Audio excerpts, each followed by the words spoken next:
السلام علیکم defence lovers ویئرز ڈیفینس اپڈیٹس میں پاکستان نیوی کے گزشتہ روز لائیو فائرنگ تجربے سے متعلق بات کریں گے، جبکہ ترک وزیر خارجہ کی دورہ پاکستان کی خبر کے علاوہ چین کے نئے ڈرون سسٹم سمیت دیگر بین الاقوامی دفاعی خبریں بھی اس ویڈیو میں شامل ہوں گی۔ So let's start.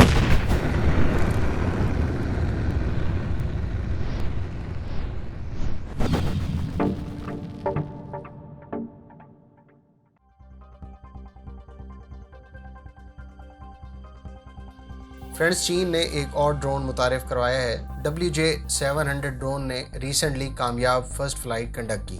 WJ-700 ایک ہائی آلٹیٹیوڈ، لانگ انڈیورنس اور ہائی سپیڈ آرم اور ریکونیسنس ڈرون ہے۔ اس ڈرون کے بارے میں ماہرین کا کہنا ہے کہ یہ ڈرون کامبیٹ ڈرونز کی کیٹیگری میں نیا پیٹرن سیٹ کرے گا۔ یہ ڈرون نہ صرف بلندی پر پرواز بلکہ زیادہ پے لوڈ اور ورائٹی آف منیشن کو کیری کر سکنے کے ساتھ ساتھ دشمن کے anti aircraft fire coverage سے باہر رہتے ہوئے اپنے آپریشن سر انجام دے سکے گا۔ چائنیز حکام کے مطابق اس ڈرون کو ملکی اور انٹرنیشنل مارکیٹ کی آئندہ 5 سے 10 سال کی ضروریات کے پیش نظر تیار کیا گیا ہے۔ منڈے مارننگ کو ہونے والے اس فلائٹ ٹیسٹ کو بنیادی طور پر اس ان مینڈ ایئر وہیکل کو ویریفائی اور کریکٹنس کے تحت کنڈکٹ کیا گیا۔ China aerospace science technology and industry corporation کے مطابق WJ-700 چین میں موجود واحد ہائی آلٹیٹیوڈ، ہائی سپیڈ اور لانگ انڈیورنس ڈرون ہے جو اٹیک اور ریکونیسنس دونوں طرح کے مشن سر انجام دے سکتا ہے۔ دوسری جانب دنیا کے دیگر ممالک میں ایسے ڈرون کی مثال کم ہی نظر آتی ہے۔ چائنیز سورسز کے مطابق یہ ڈرون کئی طرح کے پریسیشن سٹرائک کنڈکٹ کر سکتا ہے،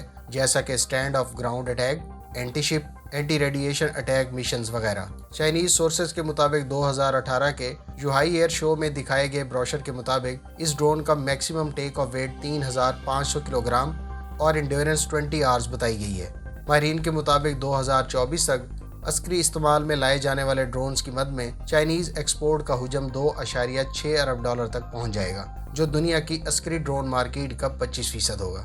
یاد رہے کہ پاکستان بھی پروجیکٹ عزم کے تحت ملکی ساختہ میڈیم آلٹیٹیوڈ لانگ انڈیورنس ڈرون اور اس کے علاوہ ہائی آلٹیٹیوڈ لانگ انڈیورنس ڈرون پر کام کر رہا ہے۔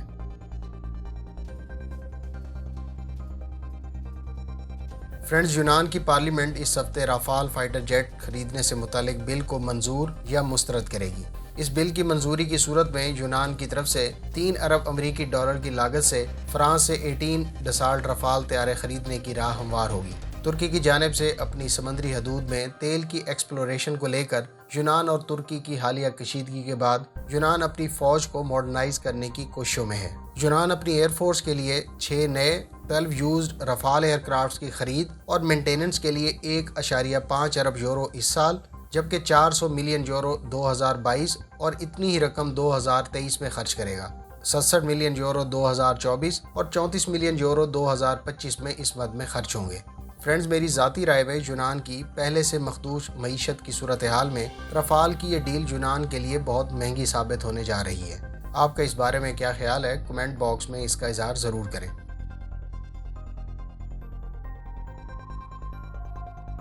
ویئرز، ایک اور خبر کے مطابق چین نے پہلی مرتبہ اپنے Z-20 ہیلی کاپٹر کے ممکنہ نیول ورژن کو 8 KD-10 year to ground missiles کے ساتھ شو کیا ہے۔ چین کے بلیک ہاک کہلائے جانے والے اس ہیلی کاپٹر کے آرمی ورژن میں بھی اسی طرح کا پے لوڈ کیری کیا جا سکتا ہے۔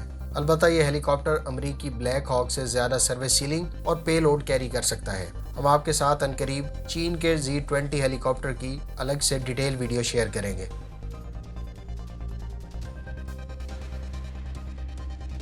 US ایئر فورس نے مزید 12 KC-46 ٹینکر طیارے آرڈر کیے ہیں۔ US ایئر فورس نے KC-46A ٹینکر ایئر کرافٹ کے لیے بوئنگ کو $1.7 ارب کا کانٹریکٹ ایوارڈ کیا ہے۔ یاد رہے کہ بوئنگ نے پہلا KC-46A ٹینکر طیارہ جنوری 2019 کو US ایئر فورس کو ڈیلیور کیا تھا۔ اس کے بعد بوئنگ نے ٹوٹل 42 طیارے 4 مختلف بیسز پر ڈیلیور کیے ہیں۔ Next generation KC-46 US air force اور بین الاقوامی کسٹمرز کو نئی صلاحیت اور آپریشنل فلیکسیبلٹی فراہم کرتا ہے۔ KC-46 ٹینکر کے بارے میں US ایئر فورس یہ پلان کر رہی ہے کہ اس سے بوئنگ کمپنی کے ہی تیار کردہ KC-135 کو ریپلیس کرے۔